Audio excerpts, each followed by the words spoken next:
Hi, everybody. Joe Chaffee here. Weather in 5 days in 5 minutes. And coming up tonight on the Joe and Joe Weather Show, we're going to be talking about mostly nice weather into the east for through about Thursday. We've got rain across the Gulf states that's moving eastward. Nice weather also back to the Great Lakes and parts of the Central Plains.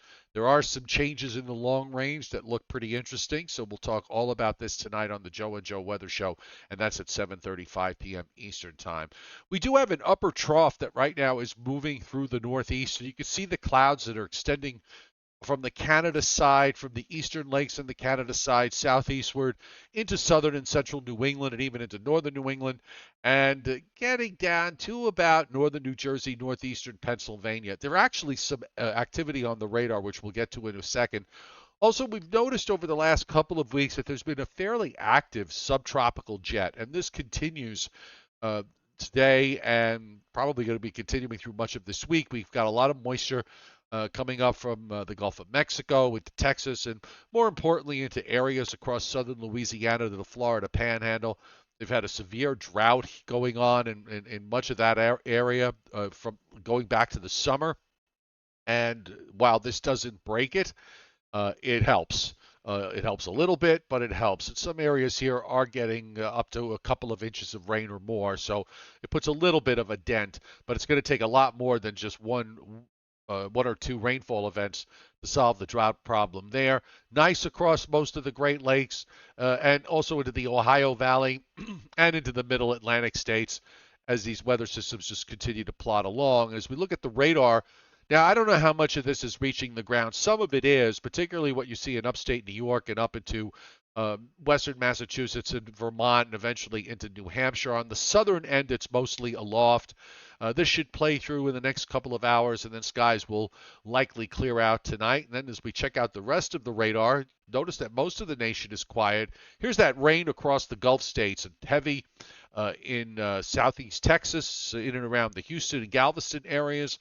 Also, some moderate rains in parts of southern Louisiana, and some that have just moved out of southeast Louisiana and into southern Mississippi and into Alabama. And we also have some rain and some snow going on in parts of eastern Washington and northern Idaho. Rainfall amounts over the next 7 days. Now, we do have a weather front that's going to come through Friday night and Saturday. There's also going to be a low that's going to straddle just off the East Coast. So between the two systems, we're looking for a half to three-quarters of an inch of liquid from northern New Jersey and coastal New Jersey north and east. Lesser amounts as you go south. They pick up again over the Florida Panhandle, southern half of Alabama, southwest Georgia, looking at anywhere from a half inch to an inch, inch and a half, and some 2 inch amounts down along the coast of the Florida Panhandle back into southeast Louisiana. Half to three-quarter inch rains in parts of the Central Plains, and also out in the west where we're seeing a rainfall of well half an inch to an inch or so up and down the entire west coast over the next 7 days. Not a whole lot when it comes to snowfall, really. It's still pretty quiet.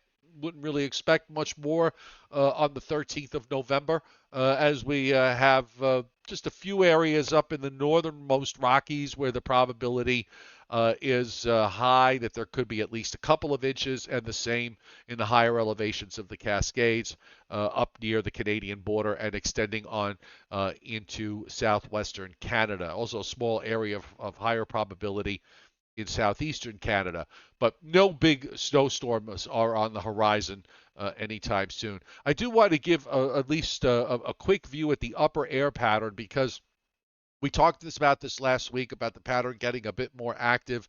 We did get a little colder over the weekend, obviously, into the first part of this week. This is that upper trough I mentioned that's dropping from uh, from southeastern Canada into New England. Once that pulls out, we're going to start to warm up a little bit, not a lot, but we're going to warm up some Wednesday, Thursday, and into Friday. But then the next trough swinging eastward is going to pick up that southern trough to an extent. And between the two of them, we've got a cold front and an offshore low that's going to bring some rain. But more importantly, in terms of the longer range next week, as that trough pulls out, another even stronger trough drops in around Thanksgiving. So if you're someone that wants to have colder temperatures, this is the kind of pattern you want. Now, here's what it looks like on the surface. So again, starting tonight, we will see skies clear out. If you've got cloud issues, other places the further south you go, it's already nice, and it will stay clear tonight. It'll be a cold night because that trough does reinforce the cold air. You can see the rain in the Gulf states pushes into parts of Georgia and over Florida. During tomorrow and Wednesday, but we've got high pressure for the rest of the east.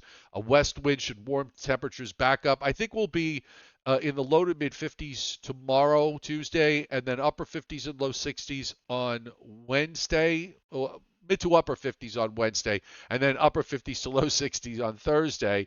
Here comes that front, and here comes the low up the coast just offshore.